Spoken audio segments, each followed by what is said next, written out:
Hello and welcome to another fun-filled nonsense retrospective. I'm your host as always, Rick. Joining me equally as always is Devon. Hello! Yeah, today we're going to be doing another one of our top 5 lists. But before we get too far into that, let's go with our time-honored tradition of the nonsense asinine hypotheticals. And do you have one for me today? Yes. A bit behind the scenes, guys. The last time we did a review, I randomly started singing the theme tune to Big Break. So with that in mind, it's only a game show, Rick. What game show, past or present, would you absolutely love to take part in?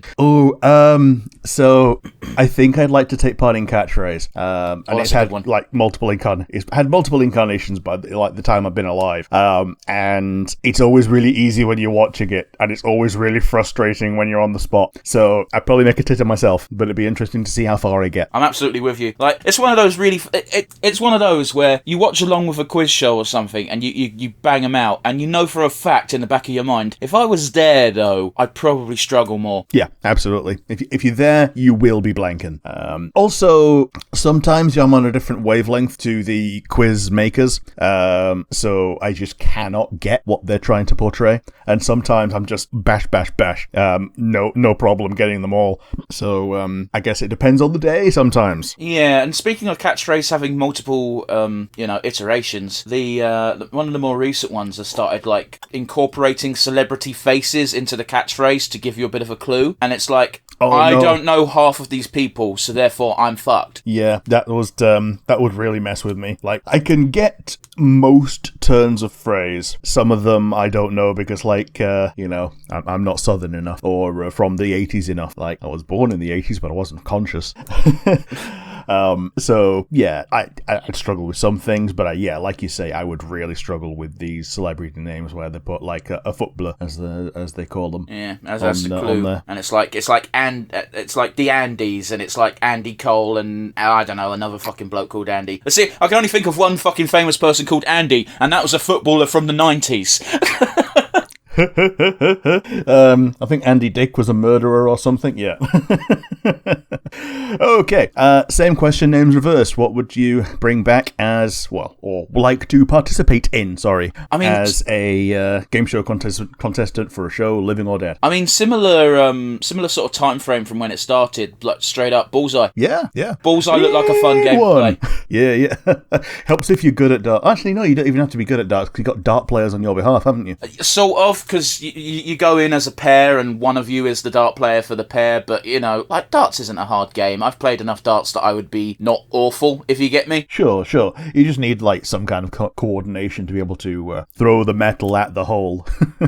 Yeah, it gets a bit more, you got to be a bit more accurate than not at all, haven't you? Because to get the to get bonus money to build your funds at the beginning and to get the subject you want, you've got to aim at the right part of the board. But if you want to get the special prize, which is usually a fucking caravan, you got to get 101 between both players. So even if you're not the darts player, you got to be able to help a little bit at the end. Yeah.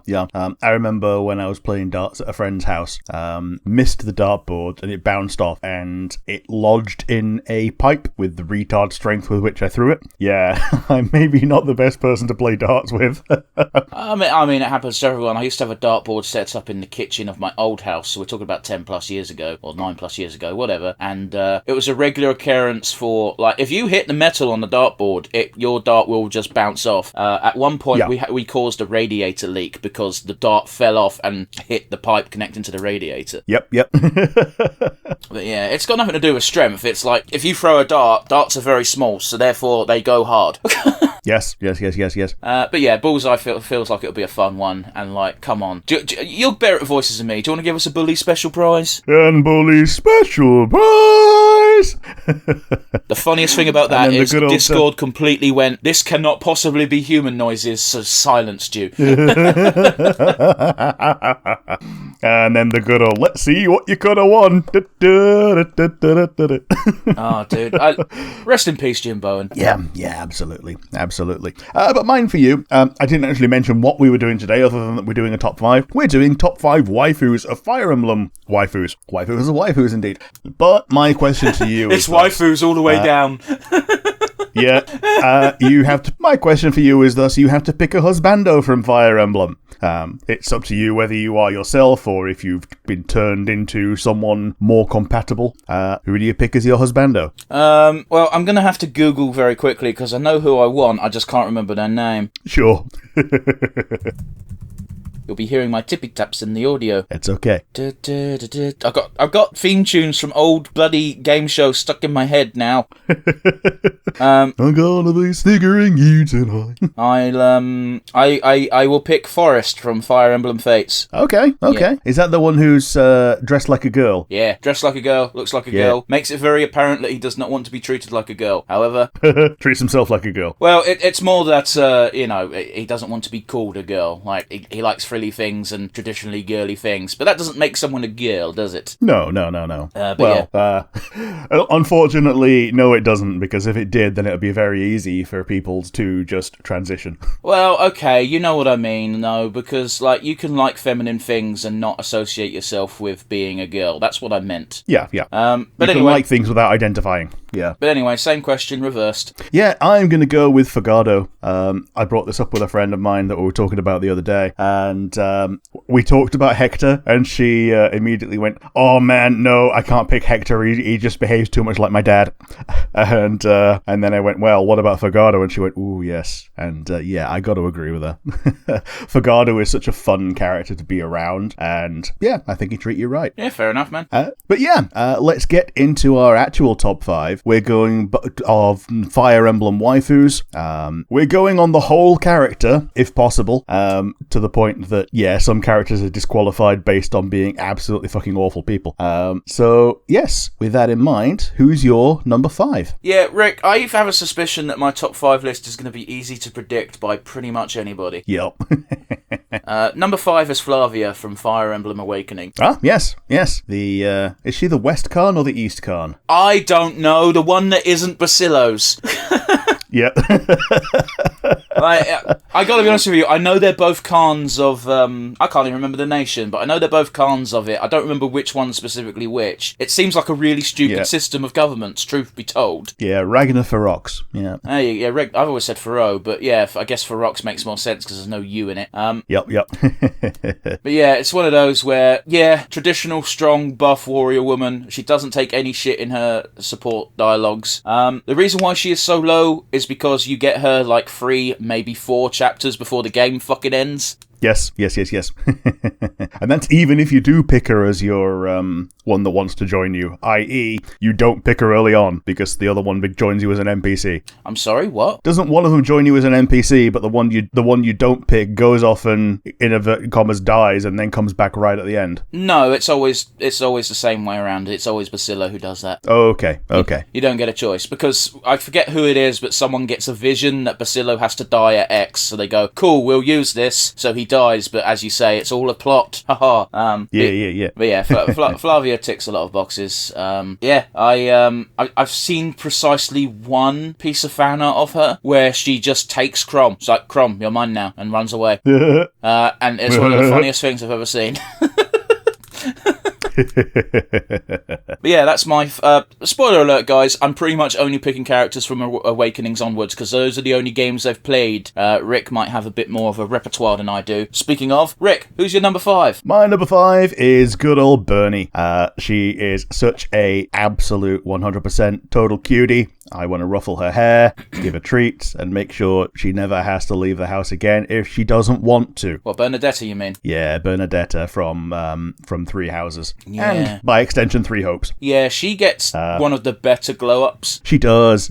I really like her Three Hopes design, in that it's kind of like halfway between the super groomed time skip version and her at school looks a bit like Pickle Pea design. I do like that it's implied that during the time skip she spent enough time with other people, that she got more self-caring in the sense that she actually grooms herself properly. Yes. You know, she was, for those of you who haven't played the game, she is the very much definition of like a shut-in, except it's rather depressing because her shut-inness isn't like, it's not like a NEET or an otaku where they're like, I want to touch my anime figures and nothing else.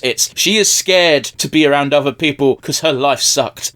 Yeah, her father was a piece of shit, and it takes an entire life around people who are not her father to realize that not everyone is her father. I think it's one of the biggest reliefs she ever gets when Edelgard just finds a reason to arrest him. I mean, it wasn't difficult. Oh no, they're all corrupt as fuck in that empire. Apart from the two that you get to play as in Three Hopes. Yeah, so, it's Caspar and Linhardt's fathers, isn't it? Yeah, pretty much. But yes, who's going to be your number 4? My number 4 is Saphir from Fire Emblem Engage. Sure. Yeah. She's a good one. Yeah, I like strong warrior ladies. I like older ladies. She is the best of both worlds. The reason why she is so low down on my list and not higher is because she suffers a similar but not quite as bad problem as Flavia, in that you don't get her until about 3/4 of the way through the game. Yeah, it's weird that she's classed as like a specific character's retainer, and then you don't get her when you get the others. Well, she's not a character's retainer. She's, if anything, she's the retainer of the king that got fucking snuffed. Actually, the king's retainer. I thought she was Diamant's retainer. No, Diamant's retainer is Jade, the girl, the big armored woman that you meet in the on the bridge, and I've forgotten his name, but the guy who's obsessed with llamas. Oh yeah, Amber, I think. Maybe that sounds vaguely correct. And Alchrist's retainers are well, you meet them when you meet him, so it's like, yeah, she's just spare. I don't think she's actually a retainer. I think she's a commander in her own right, because when the Brodian king sets out, he straight up assigns her as, you protect Brodia. Sure. So it's one of those. Yeah, Jade is the other one who's kind of like a Ronin retainer and just like joins them back again when you find her in the field. Yeah, I forgot about that, sorry. But yeah, she got some nice little bits of fun dialogue that you get from the social links. I think she's got far more social links than Flavia does. Yeah, I think so. I think the only people who can get social links with Flavia are Basilo and the MC. Yeah. Yeah, it's one of the reasons why I like Saphir a bit more as well, because she does have those dialogues. I haven't had her interact with the older characters as much because I just didn't have them in my party, because who the fuck's using Vander that late in the game? But yeah, you know, I had her dialogues with both Diamant and Alchrist, and they're both very almost motherly. Yeah, like nice little heartfelt things where she's not their mom, but if they need one right now. Yeah, it's not so much that as, like, you know, she's just an older figure. She doesn't act like a mother. She just comes off motherly, if you know what I mean. She's not like coddling them or anything. Like, I believe she spars with Diamant. Sure. Whereas, which again might just be what he needs right now. Well, no, it's got nothing to do with that. It really hasn't. Okay. Alchrist is a bit more to do with that, in that Alchrist, like, well, you know what Alchrist is like. He fucking is scared of his own shadow half the time. Saphir teaches him how to fish because he wants to catch a fish and cook it to say thank you to someone, and that someone ends up being Saphir, and it's cute and adorable. Oh, that is cute. Man, it's kind of annoying how all of Alchrist's social links are essentially just him learning to stop having depression. Oh, it's not even depression, though. I mean, there's a bit of that, but it's mostly an inferiority complex. Yeah. Self-loathing, inferiority complex, all that good stuff. Yeah, you're right, though. All of his S-links are a bit, I wouldn't say boring, but very repetitive, because it's all the same story again and again and again. And it never sticks, because it can't, because he has to be the same character for the other S-links. Well, yeah. But anyway, I like Saphir. I like her a lot. She's the only Engage character who truly, like, leapt out at me, and I was like, yes, you are getting that ring. But, yeah. Anyway, Rick, who is your number 4? My number 4 is Soleil from Fates. I've not played the game, but I have had her in Heroes, and she is a very fun character, or appears to be a very fun character to be around, and we probably have a lot in common in terms of searching for other waifus. Yeah, I'll tell you this much, that I think they fucked up with this character, because she is quite clearly a lesbian. Yes. However, you can't romance her with a female MC. You have to be a male MC, and it's weird. Yeah, don't they essentially do gay conversion therapy on her? It's not gay conversion therapy. It's very, very odd, because you're like, hey, by the way, I quite like you, and she's like, oh, cool, and then she's like, hold on a minute, and she closes her eyes and tells you to make your voice really high-pitched, so, like, it's 10 times weirder than converting her. She's pretending you're a woman, which... Yes. I'm not saying relationships like that can't exist, but you gotta admit, it's an odd one. It is an odd one. Like, it feels just as odd as when you get Naoto to set her voice higher for the back end of the game. I wouldn't know about that. I didn't tell her to do it. Nope, neither did I. Because when you tell her that she doesn't have to, she basically goes, "Oh, thank God." It would be weird though, wouldn't it? Like, I know we're going on a bit of a tangent here. Isn't it a bit weird that you fall in universe? Yu Narukami falls for Naoto as Naoto, and then all of a sudden she's like, "Oh, do you want me to act more feminine?" And it's like, why the fuck would you want that? Yeah. Well, I'll tell you exactly why. So that she can look like a more traditional wife. But why would you want that? It defeats the point. Yeah, exactly. So, who's going to be... defeats the point both in universe and as a game, as someone playing the game. It's like, why would you pick this option? Yeah. Sorry, I'm fucking annoyed now. So who's your number 3? My number 3 is Sully from Fire Emblem Awakening. Yeah, good old Sully. Yeah. It felt weird to not include Sully based on the fact that she's the first person I S-ranked in Fire Emblem ever. Yeah. I've got millions of copies of her in Heroes. Helps that she was one of the early 3 stars, and therefore, if you pull blue, you're gonna get a Sully. Yeah, fair enough. She is essentially a gender-bent version of, I forget if it's Cain or Abel. Yeah, because the other one is Stahl. Yeah, she is the gender-bent version of the Red Knight trope in Fire Emblem, basically. She's got the gimmick of being super into fucking weightlifting and building her muscles, so despite having a very slender frame, you know she's fucking ripped. Yeah. Isn't she also the mother of Kiela, who's basically the same idea? I've always called her Kiel, but yeah, it's the same person. Yeah, very slender person who is allegedly built like a brick shit house when you ignore the character sprite. Well, it's easier to get over with Kiel because she starts as an armored knight, so she's fucking hench. Yeah. Although if you take that claviguard off an armored knight, she's actually really like narrow. No, I understand that. That's just how the game works. I get it, but the illusion is there, and I choose to believe the illusion. I also really like Sully's S-Link with the MC because it's just them two getting into a bullshit competition about eating seaweed that makes you shit. It's so dumb. It's so funny. Yeah, I've not done that one.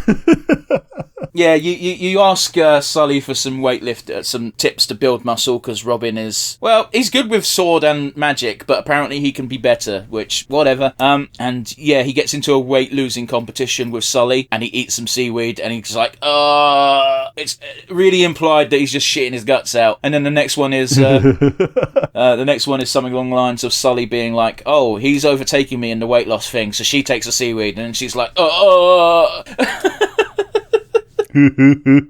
It's so silly. But yes, how about you? Who is your number 3? Number 3, I'm going with Lynn from the Binding Blade Game Boy Advance games. She's another one of these characters that is very popular in the Fire Emblem community, and you can kind of see why. She's a very fun lord to play as.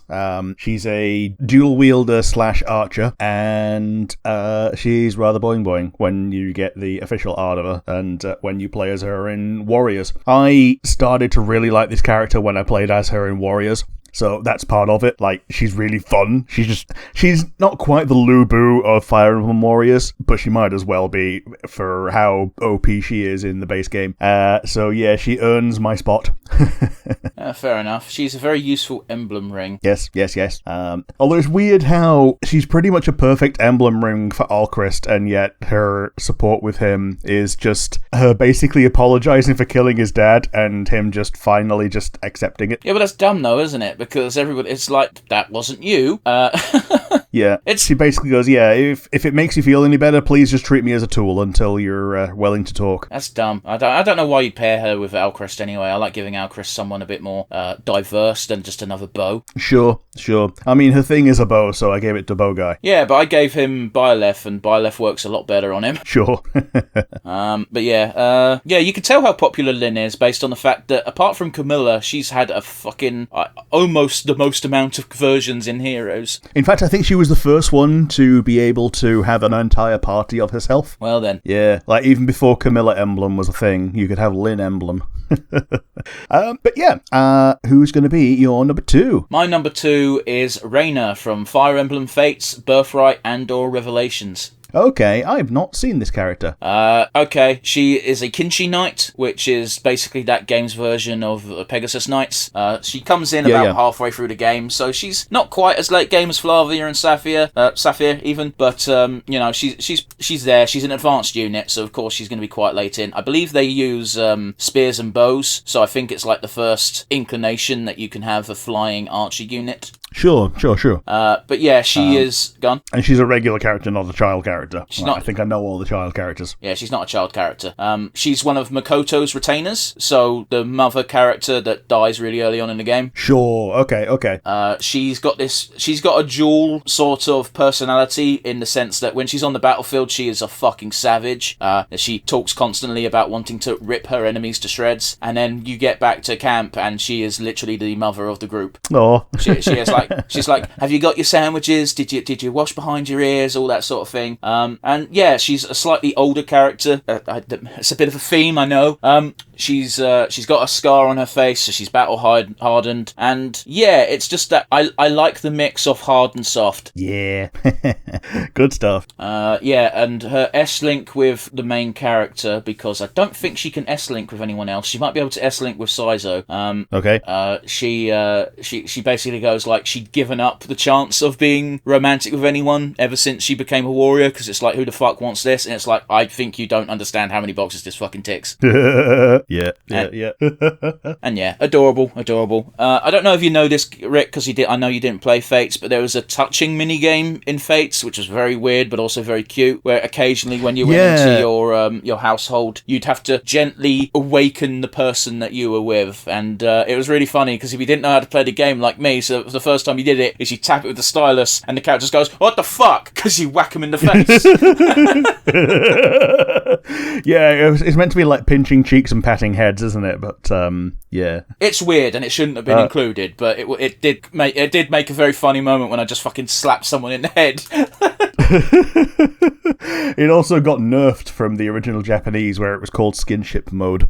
Yeah, that makes sense. It's an odd concept in general, but I know Fire Emblem isn't the first game that's done that sort of thing. Yeah, totally. But yes, how about you, Rick? We're nearing the end of our lists. Who gets your penultimate spot? My number 2 goes to Happy from the Fire Emblem Three Houses DLC and Three Hopes. Again, I say fun character for all of these, and she is very much a fun character.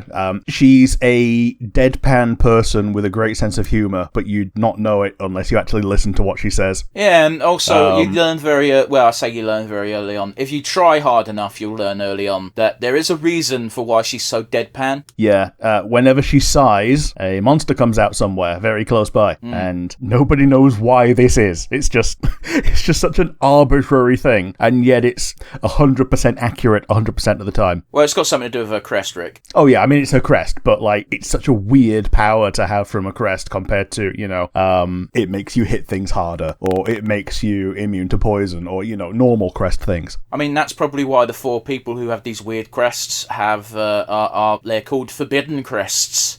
Yeah, they're kind of ostracized by society because their crests are so fucking weird. Like, one of them gets a goddamn split personality, but depending on whether she's in the sun or not. Yeah, it bugs me because that is just a gimmick that they've brought forward from other games. But yeah, she also has a very good glow up from student mode to when she's mature. Does she? I'm not really that impressed with any of the glow ups from the Ashen Walls. Sure. Well, I also like her her three hopes glow up version where she rocks that Gremory outfit. Okay. But yes, let's get into our finale. Who's your number one? Rick, I think you can guess. Do you want to give a guess? You said most of the ones that I would have thought. I would have thought you'd put Saphir as your number one. Okay. My number one is Catherine from Fire Emblem Three Houses. Shit, I forgot about Catherine. Yeah. Just because she's like 25 years younger than your normal picks. Yeah, but she's still a mature woman. It's just, there aren't that many many old ladies in Fire Emblem, No, like even Saphir, she's like 31. Yeah, like you never know it by looking at her. Yeah, well, Japan's got this thing, isn't it, where like as soon as you reach a certain age, you might as well be an old lady because no one fucking wants you. Yeah, after the 25th, leave it on the shelf. Yeah, it's a joke you constantly make, and I hate it every time you bring it up, but it is accurate. Yep. And yeah, Catherine is again, as I've said it multiple times, fun character. Even if you're not with her, she seems like a really good person to just bro with and like go for a beer with. Yeah.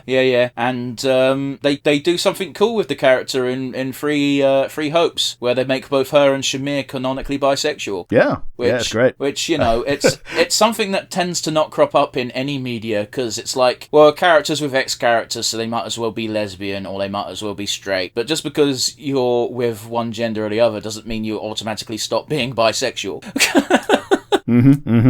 Yeah, if you hire Shamir and don't join the church, then Catherine goes on a complete rager. Okay, was that Three Hopes, is it? Yeah, it's in Three Hopes, yeah. Yeah, fair enough. But yeah, it was really interesting because very early on, I was like, wow, Leonie, she's a muscle-bound, hot-headed idiot. I love her. And then 2 chapters later, never mind. Yeah. Catherine gets a one-up on a lot of these characters based on the fact that you can just have her in your group from chapter 4.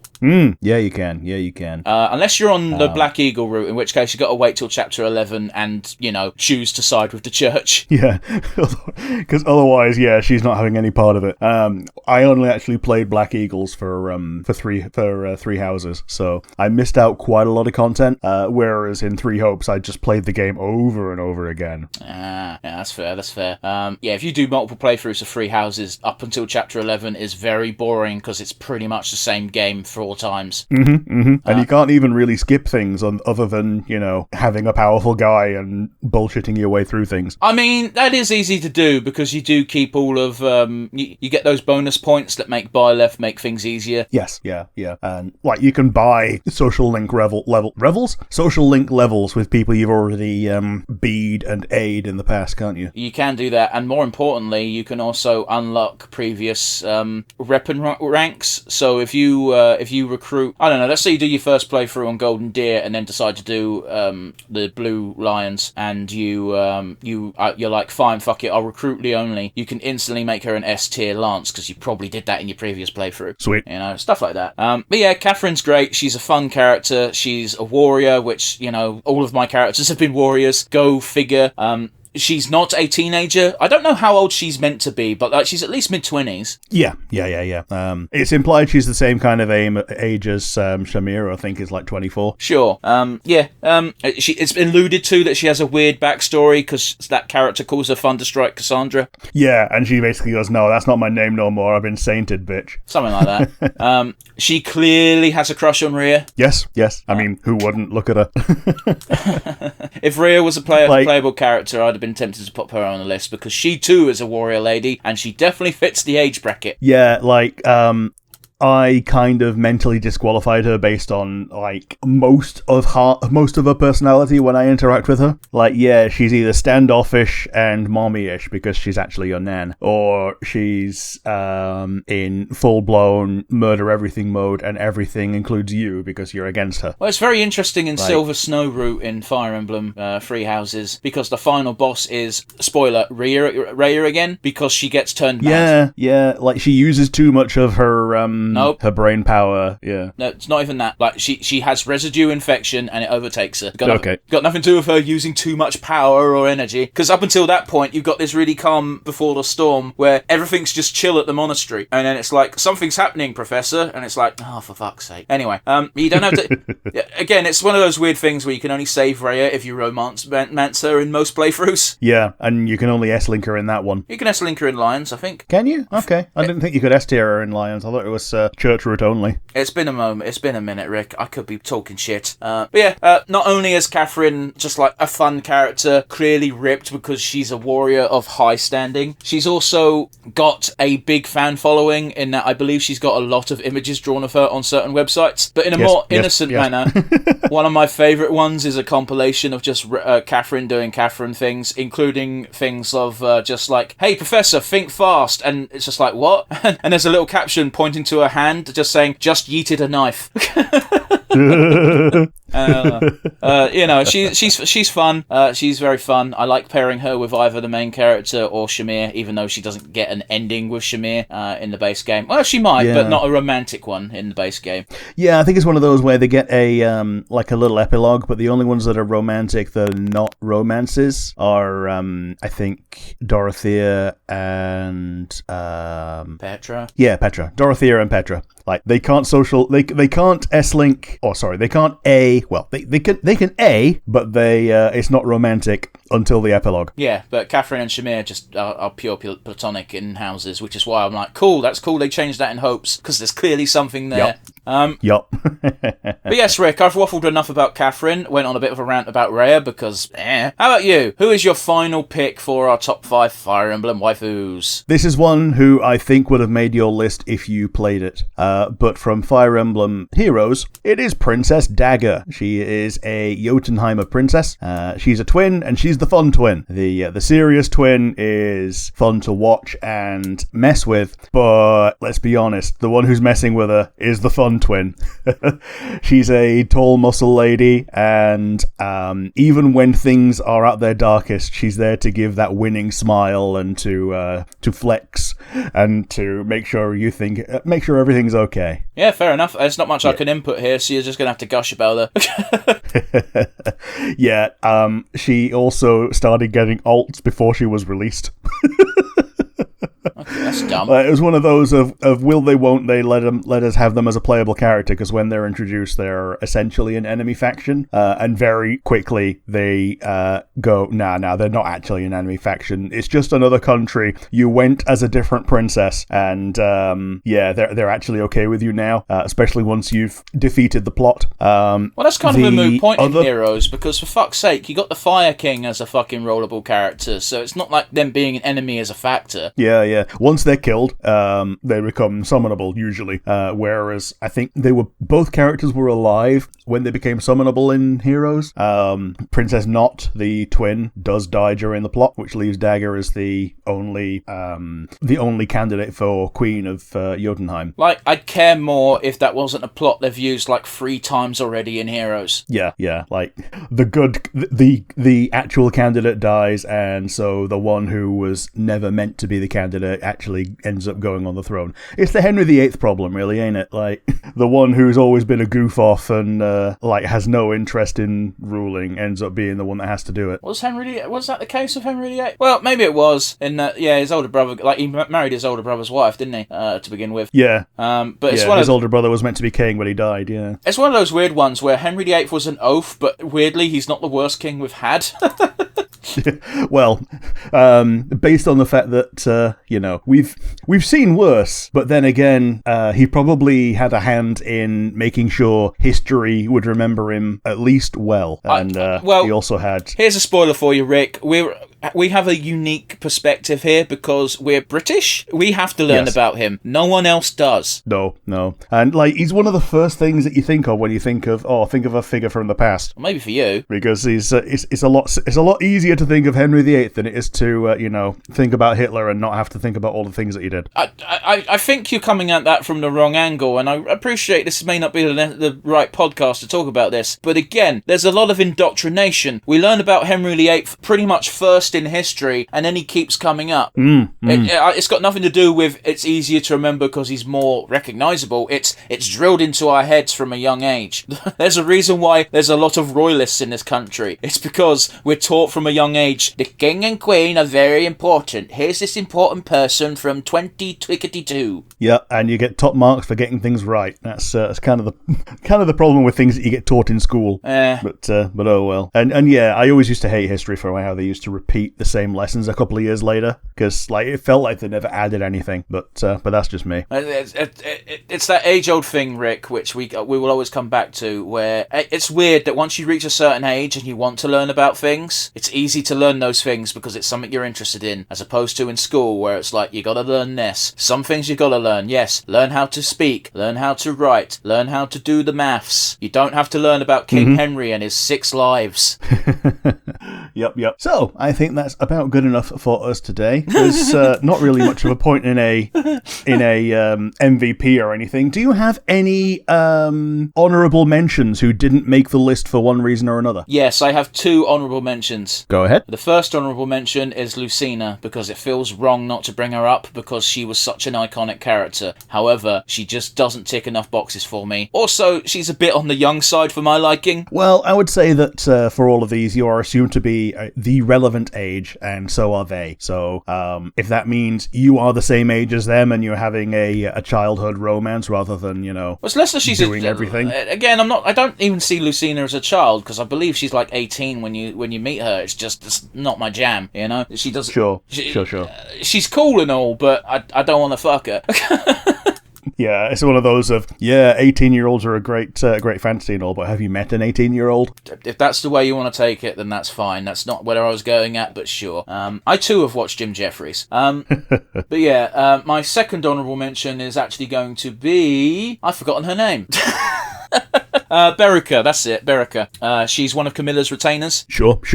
She's got like a ninja aesthetic, but rides a Riven. I like the characters that start as strong and silent, and then you break through that shell and they're actually adorable, but they're not allowed to be. It's cute. It's very much a trope. There's not too many of them in Fire Emblem, but there's no denying that it is a very overused trope in a lot of media. Yes. But yes, what about you? Do you have any honourable mentions? So, the big one that I thought of when I was like formulating this question is Cornelia from Three Houses. Got fucked. Yes, in that she's a fucking awful person because she's an Argathan who's impersonating someone who they've killed quite some time ago. Apparently, the real one was quite a G, Cornelia. But we have no evidence of that in game apart from other characters going, "Boy, she used to be so nice." Yeah, we learned that she basically solved an entire plague, and then when Cleobulus takes over the role, he's like, "Oh man, yeah, those good guy things I did were almost literally another lifetime ago." Ha ha ha. Yeah, Cornelia, whether we find in game, is an absolute piece of shit. However, just going from looks, possibly would have ended up at least in the top 2. In that she is she's almost a redhead, shaped redhead. Yeah, and she's even got those aqua eyes and everything, man. Another honourable mention is Byleth, the problem being that you play as Byleth, and therefore their personality is entirely within your hands to shape. It's entirely fan canon for Byleth's personality because, okay, they get a bit more fleshed out in Free Hopes because you're not playing as them, so they're allowed to be a fucking character. But in Fire Emblem Three Houses, they straight up say, "Oh, you don't show emotion at all, you're a completely blank slate. So if you want Byleth to have any personality, you just got to completely create it in your head." Yeah, like, they can have emotion, they just don't show it. So that's why you're allowed to, feel anything in your head, and why it's canon that Byleth just stands there making a blank face emoji every single time the camera zooms in on them to react. Like, they make a big deal about the first time that Geralt sees Byleth cry is when he is dying. Yeah.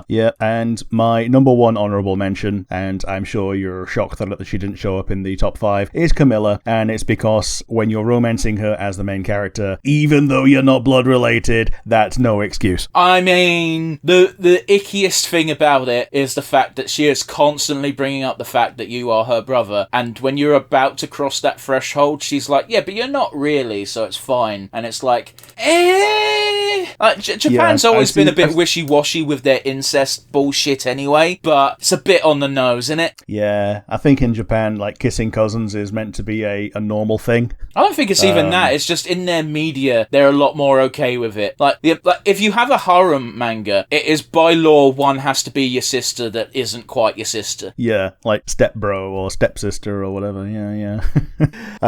So yeah, it's bit of an unfortunate implications casualty from me, because otherwise she's got like an absolute top character design. I love that hairstyle. I love the flowing, messy hair. And yeah, everything else about her, great. Also, she's a wyvern rider, which there's a nice bit of domination there going on. You can dominate an entire wyvern just to fly on your behalf. But yes, I think that's about enough from us today. If you like the episode, you've got the comment section down below on YouTube, and if you're listening via one of the many audio platforms, you can instead send us an email, which would go to nonsensereviewuk@gmail.com. Once again, that is nonsensereviewuk@gmail.com. And as always, if you made it this far, you are, of course, our favourite people. It's going to be a goodbye from me. Yeah, bye guys, we'll see you again next week.